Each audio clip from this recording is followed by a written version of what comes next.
Hello student, this is अरमान सिंह और आज हम पढ़ने वाले 12th class math chapter 4 determinant की एक्सरसाइज 4.2। इस एक्सरसाइज को करने से पहले हमें सबसे वेरी इंपॉर्टेंट चीज इसकी प्रॉपर्टीज के बारे में जानना जरूरी है। क्यों? क्योंकि 4.2 में जो क्वेश्चंस आएंगे उन क्वेश्चनों को करने के लिए इस प्रॉपर्टीज का यूज करेंगे। जैसे एग्जांपल देता हूं मैं आपको कोई पजल सॉल्व करने के लिए दिया गया, ठीक है। इस पजल को सॉल्व करने के लिए बहुत ज्यादा हार्ड है पजल, तो क्या आप सॉल्व कर पाओगे? आपको कहीं ना कहीं दिक्कत होगी। लेकिन इस पजल को सॉल्व करने के लिए मैंने कुछ क्लूज दे दिया आपको, तो क्या करोगे आप? इन क्लू के मदद से आप इस पजल को सॉल्व कर सकते हो।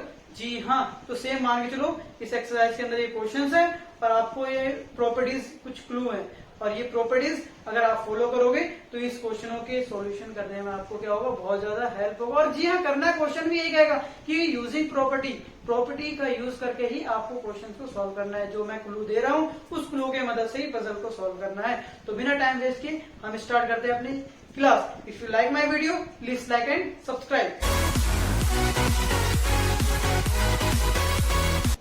तो प्रॉपर्टीज ऑफ डिटरमिनेंट्स में हम सबसे पहली फर्स्ट प्रॉपर्टी पढ़ते हैं।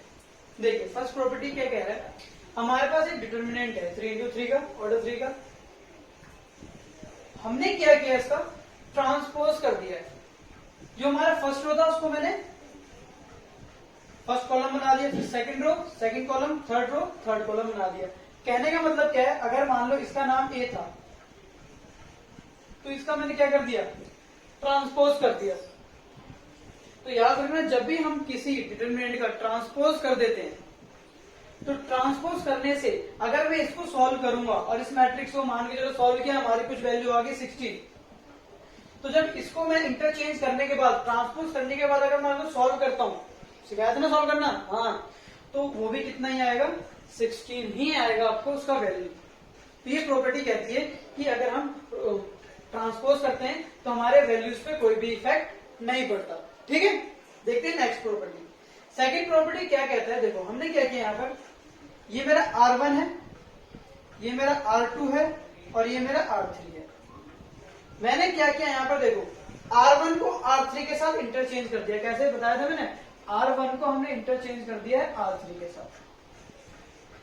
R1 को R3 के साथ इंटरचेंज कर दिया। तो इंटरचेंज करने से होता क्या है? माइनस आ जाता है। बस एक फर्क बताता हूं क्या।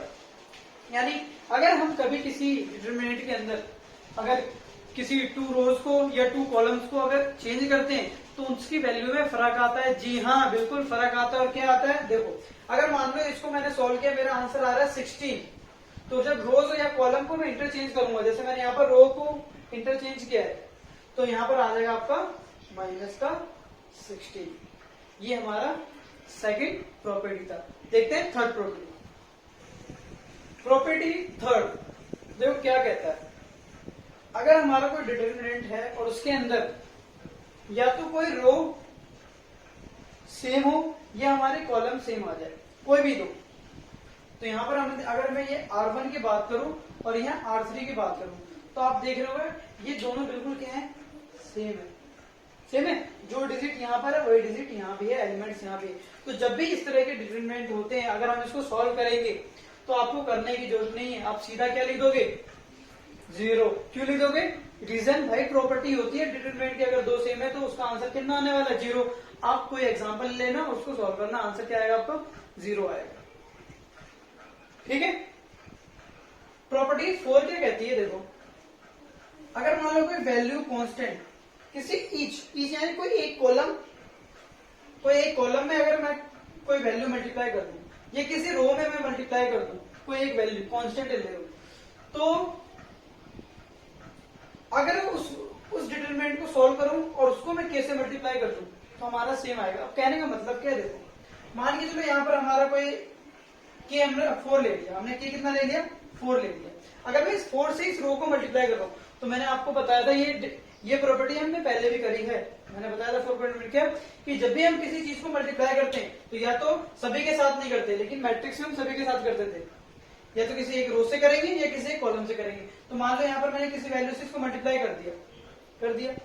हमारा जो यहाँ पर मैट्रिक्स था वो मैट्रिक्स, मान लो इसको सॉल्व कराने के लिए मैं इसका एग्जांपल ले रहा हूँ, ठीक है, दोनों सेम नहीं है। हाँ, मान लो हमारा पहले क्या हम करते हैं, ये था हमारा, ये हमारा कोई डिटर्मिनेंट था। इसमें मैंने इस रो को मैंने k से मल्टीप्लाई कर दिया, वो मेरा लेफ्ट हैंड साइड आ गया। पहले मैंने k से इसको भी मल्टीप्लाई कर दिया, k से इसको मल्टीप्लाई कर दिया, और उसके बाद डिटर्मिनेंट जैसे हम सॉल्व करते हैं हमने कर दिया। नेक्स्ट, अब मैंने क्या किया, राइट हैंड साइड के लिए मैंने पहले इसको सॉल्व कर लिया और बाद में इस k से मल्टीप्लाई कर दिया। समझ में आ रही बात मेरी? तो जब दोनों का left hand side, right hand side और लेफ्ट हैंड साइड जब मैं चेक करूंगा तो दोनों की वैल्यू आपकी क्या आएगी, सेम आएगी, वैल्यू में कोई भी फर्क नहीं पड़ेगा। ठीक है, ये जो प्रॉपर्टीज हैं इसका इस्तेमाल हम कैसे करेंगे मैं बता देता हूं आपको। हाँ, अगर जहां भी हमें ये सारी चीज दिखेगी हम वहां पर ये लिख देंगे। इसको सॉल्व करने बैठोगे नहीं, ये लिख देंगे। इसको सॉल्व करने बैठोगे नहीं, हम डायरेक्टली क्या लिख देंगे, 0, क्योंकि ऐसा होता है, आपको टाइम वेस्ट नहीं करना सॉल्व करने के लिए। ठीक है, देखते हैं नेक्स्ट प्रॉपर्टी। फिफ्थ प्रॉपर्टी क्या कहती है, देखो आपके पास एक डिटर्मिनेंट था, ठीक है, हम इसको इस तरह एक्सपेंड करके भी लिख सकते हैं। कैसे, देखो यहां पर जो हमारा मान लो ये R1 में हमने कुछ प्लस कर रखा है, λ1 λ2 λ3 कुछ भी मैंने प्लस कर रखा है। हम क्या कर सकते हैं, इस A1 A2 A3 को अलग लिख देंगे और ये पूरे को अलग कर देंगे, और ये लैम्डा जो इसके साथ था उसको हम अलग कर देंगे, और ये जो नीचे वाले डिजिट है उनको अलग कर देंगे। इस तरह अगर आप इनके वैल्यूज को निकालोगे तो इनके आंसर वैल्यू के अंदर कोई भी डिफरेंस नहीं आने वाला, लेकिन हम इस तरह ऐसे कर सकते हैं। ठीक है, ऐसा क्यों करेंगे, क्योंकि हो सकता है कि इस क्वेश्चन में ऐसे करने से क्या हो, कोई टू कॉलम सेम आ जाए तो उसको डायरेक्टली हम क्या कर सकते हैं, 0 लिख सकते हैं, लगा सकते हैं प्रॉपर्टी थर्ड वाली। हाँ, तो इसलिए हम क्या करते हैं, एक्सपेंड करने का तरीका हम यूज करेंगे, आगे कर सकते हैं। तो ये थी हमारी फिफ्थ प्रॉपर्टी। प्रॉपर्टी 6 क्या कहती है, देखो मान लो ये हमारा कोई डिटर्मिनेंट था, इसमें मैंने क्या करा, देखो मैंने क्या कर दिया, R1 को चेंज किया है कुछ भी मल्टीप्लाई करके R3 से, R1 प्लस कोई भी कांस्टेंट ले लो और R3 ले लो, ये मैंने अप्लाई किया। ठीक है, ये मेरा R1 प्लस K और R3 मेरा क्या है, C1।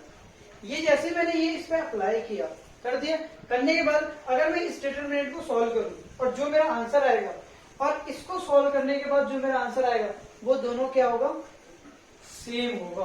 आप कर सकते हैं, ऐसा क्यों, क्योंकि जैसे अगर मान के चलो मैं इसको एक्सपेंड करूंगा, ये तरीका प्रॉपर्टी लगा के आप इसको सॉल्व कर सकते हो।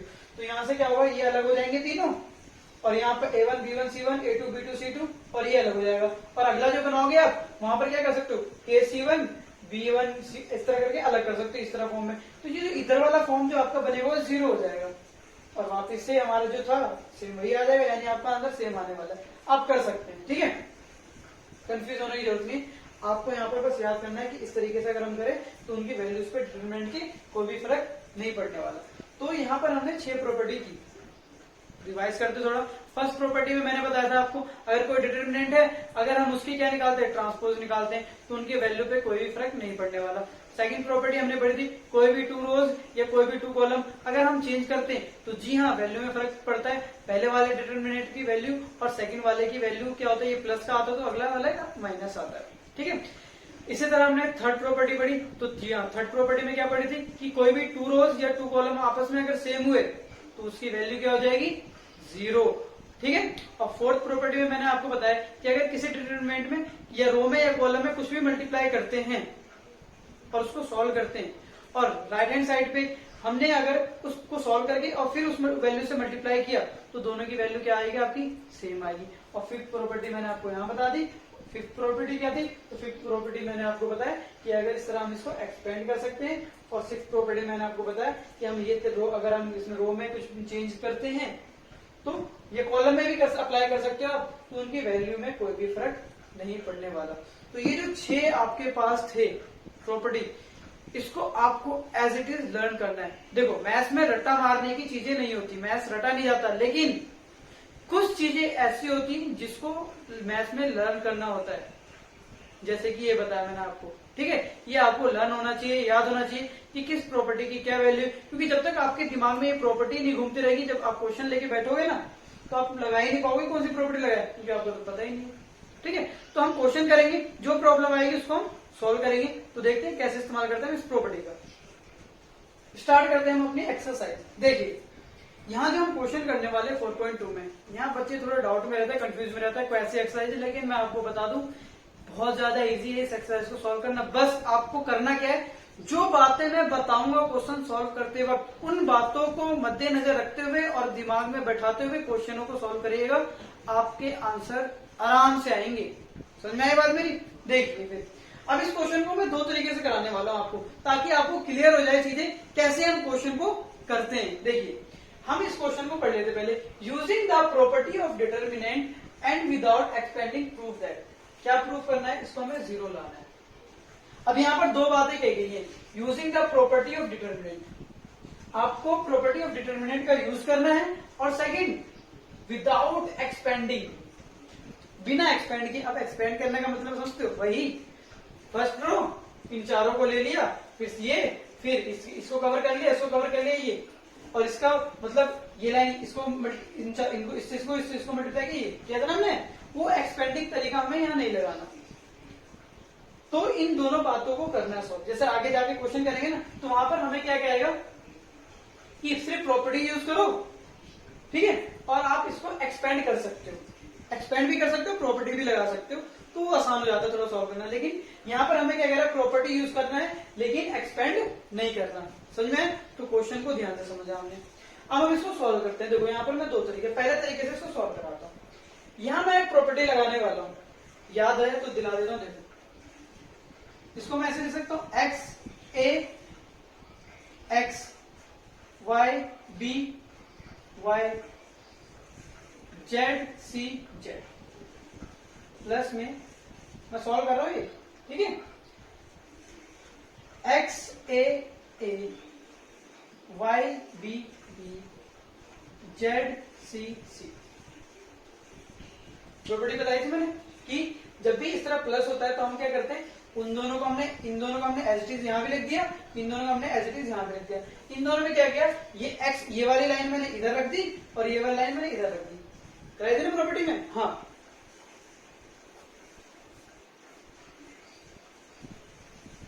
तो देखो यहां पर फिफ्थ प्रॉपर्टी लगाई हमने, एक्सपेंड कर दिया, ठीक है।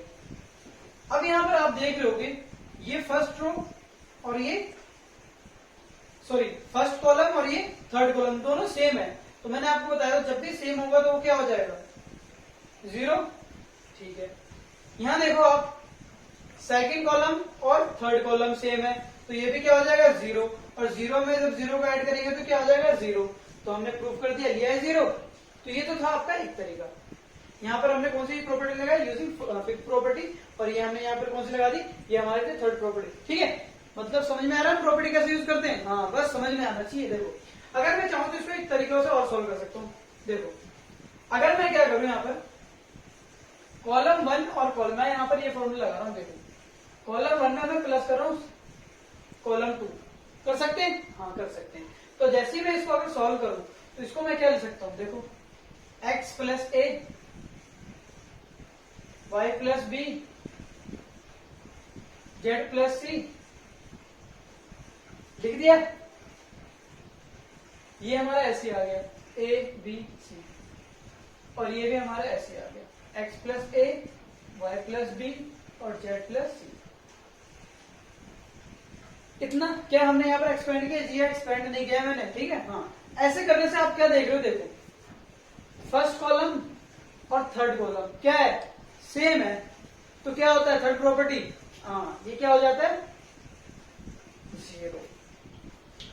तो समझ में आ रहा है प्रॉपर्टी कैसे लग रहा है? हाँ ठीक है। तो देखते हैं हम नेक्स्ट क्वेश्चन। सेकंड क्वेश्चन आपकी स्क्रीन पे है और आप देख सकते हैं क्वेश्चन क्या है। अब देखो इसमें कौन सी प्रॉपर्टी लगा सकते हैं। तो अब यहाँ पर आप देखोगे ऐसे तो कोई प्रॉपर्टी नहीं बताई जिसमें तीन तीन जगह माइनस हो रहा है प्लस हो रहा हो, कोई प्रॉपर्टी बताई नहीं बताई। तो इसका मतलब हमें यहाँ पर प्रॉपर्टी अभी नहीं लग सकती, यहाँ पर अभी हमें दिमाग चलाना है। देखिए कैसे चलाना है। यहाँ पर अब कुछ ऐसा सोचो जिससे कुछ हो। अगर मैं देखूं, अगर मैं C1 में C1 plus C2 plus C3 अगर ऐड कर देता हूं, ध्यान से देखिए, तो मैं यहां पर कर रहा हूं A minus B, B minus C और C minus A, B minus C, C minus A. समझ में आ रही बात? मैं ये लगाया मैं तरीका, अगर मैं ये तरीका लगाता हूँ, देखो यहाँ देखो, b minus C, C minus A minus B, कोई दिक्कत? इस तरह में ये आ गया मेरा c माइनस ए और ये मेरा आ गया a माइनस बी। यहाँ देखिए अगर मैं यहाँ लगाता हूँ तो c minus A minus B plus B minus C, और यहाँ आपका आ गया a माइनस बी और b माइनस सी। इतना करने के बाद आप क्या देखेंगे, देखो इस b से b कट गया, इस c से c कट गया और a से a कट गया, यानी यहाँ आ गया आपका 0। इस c से c कट गया, a से a कट गया और इस b से ये b कट गया, यहाँ आ गया 0। इस तरह जब इस c से ये c कट जाएगा, इसे a से a कट गया, b से b कट गया, यहाँ आ गया 0, और यहाँ आपका आ गया b minus C, C minus A minus B, C minus A minus B और b माइनस सी। अब ध्यान दीजिए, ये जो कॉलम हमारी पूरी 0 आ गई, अगर मैं इससे इनको चारों को मल्टीप्लाई करूं, इससे चारों को मल्टीप्लाई करूंगा तो क्या आएगा आंसर? जी हाँ, जब पूरी रो या पूरी कॉलम ही अगर 0 आ जाती है तो आप उसका डिटरमिनेंट जब सॉल्व करोगे तो वो 0 ही आता है। समझ में आई बात? कोई भी एक रो हो या कोई भी एक कॉलम अगर 0 है तो उसका डिटरमिनेंट याद रखना 0 आता है। तो यहाँ आ गया, समझ में आया? ठीक है भाई, और कोई तरीका है तो और कर सकते हो। मैंने इसको कॉलम में एक्सपेंड किया था, आप इसको रो में कर सकते थे, इन तीनों को प्लस कर दो तो भी आपका क्या होगा, बी से बी प्लस करेंगे 0, सी से 0, ए से 0, यहाँ 0 आ जाएगा, यहाँ 0 आ जाएगा, यहाँ 0 आ जाएगा। आप ऐसे भी कर सकते हो। समझ में आया? ठीक है, तो ये हमारा राइट हैंड साइड पे 0 था, 0 लिया है मैंने किसको, लेफ्ट हैंड साइड को सॉल्व करके। देखते हैं नेक्स्ट क्वेश्चन। अब क्वेश्चन थर्ड को हम देखते हैं और एनालाइज करते हैं क्या है। हमने देखा यहाँ पर दो कॉलम में तो वैल्यू बहुत छोटी दे रखी है, थर्ड कॉलम में देखो वैल्यू इतनी बड़ी दे रखी है। जी हाँ, यही समझने वाली बात है इस क्वेश्चन को करने के लिए, पहले बता देते हैं। तो यहाँ पर हमने देखना है ये चीज बहुत बड़ी है, यानी यहीं पे कहीं ना कहीं कॉन्सेप्ट है और सॉल्व करके हमें 0 लाना है।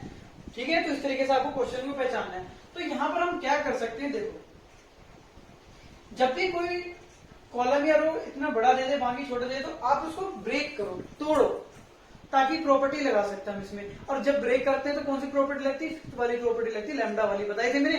हाँ जी हाँ, देखो इसको मैं कैसे ब्रेक करता हूँ, 2 7 3 8 तो मैंने ऐसे रख दिया, 5 मैंने ऐसे रख दिया। इसको मैं क्या लिख दूंगा, ध्यान से देखो, और क्यों लिखूंगा ये भी बताऊंगा मैं इसको लिख सकता हूँ 63 प्लस में 2, इसको मैं लिखूंगा 75 को लिख दूंगा मैं, आपका आ जाएगा यहाँ से 3 माइनस करो तो 72 प्लस में 3, और यहाँ से अगर मैं माइनस कर दूं 81 प्लस में 5। अब ये मैंने ऐसा क्यों किया, देखो जैसे ही मैं सोच रहा था उसमें किसको ब्रेक करूं किसको क्या करूं, तो मैंने यहाँ देखा अगर मैं यहाँ से 2 अलग कर देता हूँ, चलो मैं आगे समझाता हूँ मैंने क्यों किया ऐसा, ताकि आपको अच्छे समझ में कर लेते हैं आगे। अब इसको मैं कैसे लिख सकता हूँ, जी हाँ इसको मैं ऐसे लिख सकता हूँ 2 3 5 7 8 9, और यहाँ से लिख सकता हूँ मैं 63 और 72 और 81, ये लिख दिया मैंने तो, प्लस और क्या लिख सकता हूँ मैं उसको, देखो 2 3 5 7 8 9, और यहाँ आ जाएगा आपको 2 3 5। इतना हो गया। देखो इतना होने के बाद क्या होगा, देखो ये चीज आपका हो जाएगा 0, यहां मैं करवा देता हूँ सॉल्व, ये चीज आपका हो जाएगा 0, ठीक है, और ये चीज आपका एज इट इज आएगा अभी। ये चीज यहां देखो क्या कर सकता हूं मैं, 63 है, यहां मैं क्या कॉमन ले सकता हूँ, देखो अभी बताता हूँ 2 3 5 7 8 9, और यहाँ आपका देखो, यहाँ आप कोई चीज देखो जो कॉमन हो सब में, तो 9 इन सभी में कॉमन है। तो 9 अगर मैं यहाँ से मैं डायरेक्टली कर रहा हूँ, क्वेश्चन को बाहर ले लूं, इसमें से 9 अगर मैं बाहर निकाल दूं, इस कॉलम में से, इस कॉलम में से, इस कॉलम में से, एक कॉलम में से मैं 9 को बाहर निकाल रहा हूं, तो यहाँ कितना बचेगा 7 8 और यहाँ 9 और प्लस में 0, ये हमारा क्या बन गया 0। अब मैं इसको दोबारा समझाता हूँ। देखो हमने इस क्वेश्चन को देखा, मैंने इसको क्यों ब्रेक किया, रीजन मैंने बताया आपको, क्योंकि ये दोनों अलग ही दिख रहा था कुछ, ठीक है। अब मैंने भाई यहाँ पे 2 ही कॉमन क्यों लिया, आप याद रखिए, या तो ये वाली लाइन कॉमन लेनी है या तो ये वाली लाइन, सॉरी ये वाली या ये वाली, इनमें कुछ अलग करना है। तो मैंने देखा अगर मैं इसमें से 2 माइनस कर दूं, इसमें से अगर 3 माइनस कर दूं, इसमें से अगर 5 अलग कर दूं, तो जो एक लाइन बन रही है उसमें एक चीज कॉमन आ रहा है, वो एक चीज कॉमन क्या था, 9 सभी में कॉमन था, तो समझ में आया कि मैंने ये वाली चीज ही क्यों इनमें से अलग की है। हाँ, एक तो ये चीज में 9 कॉमन था, और एक चीज इनको जब मैं कर रहा था तो ये दोनों चीज, इसको जब मैं ब्रेक करूंगा तो ये बनेगा हमारा, और ये बनने के बाद मैंने क्या देखा, ये वाली सीरीज सेम आ जाएगी, और जो कि आगे जाके 0 बन जाएगा, प्रॉपर्टी थर्ड लग जाएगी। यहाँ मैंने कौन सी प्रॉपर्टी लगाई, तो यहाँ आपकी फिफ्थ प्रॉपर्टी लगी है। ठीक है, यहाँ क्या किया मैंने, तो देखो जैसे ही अब हमने इस वाले को टर्म को लिया मैंने, तो इस वाले टर्म को मैंने देखा जैसे 9 अगर मैं इसमें कॉमन लेता हूं तो ये वाली चीज और ये वाली चीज कैसे आ जाती है, सेम आ जाती है। ये तो हमारी एज इट इज लिख दी मैंने, और ये भी मैंने एज इट इज लिख दी, और इसमें से 9, इसमें से 9, इसमें से 9। बताया ना मैट्रिक्स में क्या होता है, या तो ये 9 अगर मैं वापस मल्टीप्लाई करूंगा या तो किसी रो में मल्टीप्लाई होगा या तो किसी कॉलम में मल्टीप्लाई होगा, और इसका सॉल्यूशन और इसका सॉल्यूशन सेम होता है। बताया था मैंने दूसरी प्रॉपर्टी, लेकिन हम इतना मैं आपको चीजें सारी बता रहा हूं तो कंफ्यूज मत होना। ठीक है, तो यहां से जैसे मैंने अगर 9 कॉमन लिया है इसमें से, तो हमने देखा ये वाली रो कॉलम और ये वाली कॉलम भी क्या आ गई, सेम आ गई। अब इसको अगर मैं सॉल्व करूंगा तो 0 आएगा, और 0 को 9 से मल्टीप्लाई करूंगा तो 0 आएगा, और ये भी मेरा क्या आ गया, 0। आंसर क्या आ गया आपका, 0। समझ में आया। इसमें आप और भी तरीके लगा सकते हैं। ठीक है, अगर आपका कोई दूसरे तरीके से आंसर आ रहा है तो प्लीज मुझे कमेंट करें। ठीक है, मैं हर किसी के कमेंट जरूर पढ़ता हूँ और रिप्लाई जरूर देता हूँ। ठीक है, देखते हैं नेक्स्ट क्वेश्चन। तो क्वेश्चन 4 क्या कह रहा है, हमें इसको सॉल्व करके क्या लाना है, इसको भी सॉल्व करके हमें 0 लाना है। तो देखिए मैं कैसे करता हूँ। मैं क्या कर रहा हूँ, पहले मैंने हमेशा बताया, देखो ये दोनों अच्छी तरीके ये थोड़ा इसको मैं थोड़ा सॉल्व कर लेता हूँ। ठीक है, तब आपको और भी अच्छे से क्लियरिटी हो जाएगी हम क्या करने वाले हैं। 1 1 1 BC CA AB कर दिया। यहाँ पे सॉल्व करोगे तो आपका आ जाएगा AB प्लस AC, यहाँ सॉल्व करोगे तो आपका आ जाएगा BC प्लस BA, और यहाँ आपका आ जाएगा CA प्लस में CB आएगा। अब यहाँ पर अगर आप एक चीज देखो देखो देखो देखो, अगर मैं इन दोनों को ऐड कर दूं तो देखो AB AC BC, इसी तरह अगर इन तीनों को ऐड कर दूं तो देखो AB यहाँ भी है, AB यहाँ भी है, BC यहाँ भी है, BC इस वाले लाइन में भी आ जाएगा, C यहाँ भी है और CA यहाँ भी हो जाएगा। यानी देखो मैं क्या करने वाला हूं, मैं यहाँ लगाने वाला हूँ क्या, C3 कॉलम थर्ड में, कॉलम थर्ड प्लस कॉलम 2 को ऐड करने वाला हूं। तो देखो क्या होगा, 1 1 1 BC CA AB, और यहाँ आपका आ जाएगा जब ये तीनों ऐड होंगे तो मैं लिख देता हूँ डायरेक्टली AB ताकि आपको आसान हो, प्लस AC प्लस BC। हमने इन तीनों को जोड़ दिया। इस तरह इन तीनों को जोड़ो, क्या आएगा, इसका भी हो जाएगा आपको, देखो AB AC प्लस में BC आएगा। इस तरह जब हम नीचे ऐड करेंगे तो यहां भी देखो आपका क्या आएगा, AB plus AC plus AB हो गया, AC हो गया, अब आ गया BC आ गया, आया ना। जी हाँ, ऐसा करने से क्या होगा, देखो अगर मैं इस कॉलम में से इसको कॉमन ले लूं, मैं कॉमन क्या ले रहा हूं, AB plus AC plus BC, अगर मैं बाहर ले लूं तो इस पूरे में से, जैसा अभी मैंने 9 लिया था ना पिछले क्वेश्चन में, इस तरह मैं ये पूरा ले रहा हूं, तो आपका यहाँ 1 बचेगा, यहाँ 1 बचेगा, यहाँ 1 बचेगा, यहाँ आपका BC, यहाँ आपका CA और यहाँ आपका AB। ठीक है, और यहाँ आपका क्या बचेगा, 1 1 1 आएगा, क्योंकि हमने सारा कॉमन ले लिया। अब यहाँ आप देखो ये रो कॉलम और ये कॉलम क्या है, सेम है, तो प्रॉपर्टी हमारी अगर थर्ड लगाई जाए यहाँ पर तो क्या होगा, AB plus AC plus BC into में ये 0, आंसर क्या आएगा आपका, 0 आ गया। ठीक है, अब यहाँ पर मैंने ऐसा किया, बताया मैंने आपको कि मैंने हमेशा इसको देखा, इसको ब्रेक किया, क्योंकि मैंने पहले एनालाइज कर लिया था कि इन दोनों को मल्टीप्लाई करूंगा, इन दोनों को मल्टीप्लाई ऐड करूंगा तो इस तरीके से सॉल्व होगा। अब यहाँ पर आपके दिमाग में कंफ्यूजन आ रही होगी, हमें कैसे पता चलेगा कि क्या करना है। बहुत बड़ी कंफ्यूजन होती है, जब मैं था पढ़ता था मुझे भी कंफ्यूजन होती थी, इस तरह की प्रॉब्लम आती है, सर तो करे जा रहे हैं लेकिन हम कैसे करेंगे। तो इसका सॉल्यूशन बताता हूं मैं क्या था, जो मैंने भी अपनाया था अपने टाइम में। देखो आपको प्रॉपर्टी अच्छे से याद करनी है, लर्न करनी है, और फिर इन क्वेश्चनों को ट्राई करना है। जैसे जैसे हम क्वेश्चंस करते जाएंगे ना, गारंटी दे रहा हूं, अगर आपने 10 क्वेश्चन सॉल्व कर लिए तो बाकी के क्वेश्चन आप धराधर खुद सॉल्व करोगे, ये मेरी गारंटी है। खुद करके देखना, नहीं तो कमेंट करना कि आपने गलत कहा था। पर्सनल मैंने खुद पे आजमाया हुआ कि हम जब इस तरह के क्वेश्चन खुद सॉल्व करने लगेंगे, या मान लो मैं करवा रहा हूं, आप देख रहे हो किस तरीके से करवा रहा हूं, आपको तरीका देखना क्या क्या थिंकिंग है मेरी, किस क्वेश्चन के लिए मैं क्या सोच रहा हूं, ये सोच रखनी है आपको। पर कुछ क्वेश्चन को आपको खुद ट्राई करना है। चलो नहीं आता तो मैं करवाऊंगा, टेंशन मत लो, पूरी अभी सारे क्वेश्चन नहीं यार सारे मैं करवा दूंगा, कोई दिक्कत नहीं है, लेकिन बेटर ये रहेगा कि आप इन क्वेश्चनों को सॉल्व करें खुद। अभी मैंने यहाँ पर जो तरीका लगाया, देखो ये जो ब्रेक किया मैंने यहाँ पर कॉलम, ये मैंने अभी पीछे क्वेश्चन में करा था, प्लस किया था, और जब सेम आया था मैंने बाहर लिया था। ये तरीका मैंने अभी जस्ट आपके क्वेश्चन थर्ड में से निकाला, जैसे मैंने 9 कॉमन लिया था और 2 चीज सेम आ गए थे मेरे, है ना। तो इसी तरह हमने यहाँ पर ये कॉमन लिया, सेम आ गया। तो ये तरीका, अभी हमने सिर्फ 4 क्वेश्चन किए और इतने तरीके निकल के आए। सोचो अभी जब हम इतने सारे क्वेश्चन कर लेंगे तो कितने तरीके निकल के आएंगे। तो क्या आप क्वेश्चन सॉल्व नहीं कर पाओगे? जी हाँ, आप बिल्कुल ये क्वेश्चन सॉल्व कर पाओगे। और इस चीज को करने के लिए हम थोड़े एक्स्ट्रा क्वेश्चंस भी बाद में करेंगे, ठीक है, ताकि ये जो एक्सरसाइज है, जो बच्चे इसको हार्ड मान के चलते हैं, बिल्कुल इजी हो आपको करने में, ठीक है। तो आज के लिए इतने रखता हूँ, बाकी क्वेश्चन हम नेक्स्ट क्लास में करेंगे। आप क्वेश्चन को सॉल्व कीजिए, डाउट है तो कमेंट कीजिए। मिलते हैं नेक्स्ट क्लास में।